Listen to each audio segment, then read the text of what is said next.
Gọvanọ Anambra steeti bụ Ọkammụta Chukwuma Soludo akpọgo kunyere ụmụ afọ Nigeria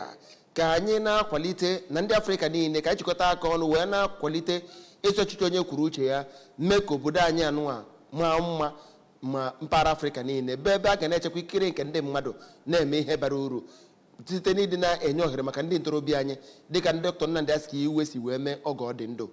Gọvanọ anyị kpọrọ okwu a na agba nke 13 nke Nkuzi Unizik emere na Nnamdi Azikiwe University bụ nke dị n'Ọka. Onye taka ibu Menel Okonkwo wetara anyị akụkọ.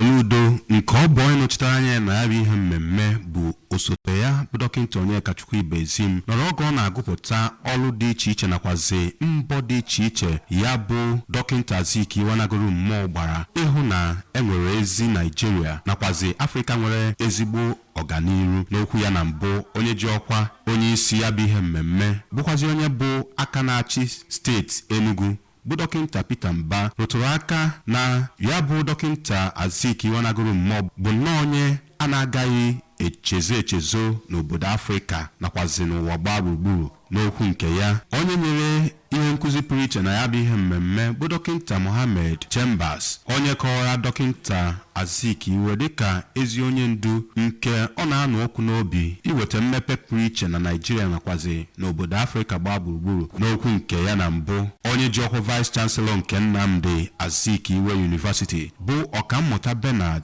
Odo lụtụrụ aka na ya bụ dọkịnta Azikiwe nagoro mmụọ abụghị naanị onye nụrụ ọgụ maka nnwere onwe nke Nigeria kama ọ bụkwazi onye nụrụ ọgụ maka nnwere onwe nke Afrịka pụọ n'aka ọchịchị nchigbu ndị ọcha nakwazi nsogbu dị iche iche ha gabiga n'aka ndị ọcha n'oge ahụ. Site na mahadum Nnamdi Azikiwe University dị n'Ọka, abụ m Emmanuel Okonkwo.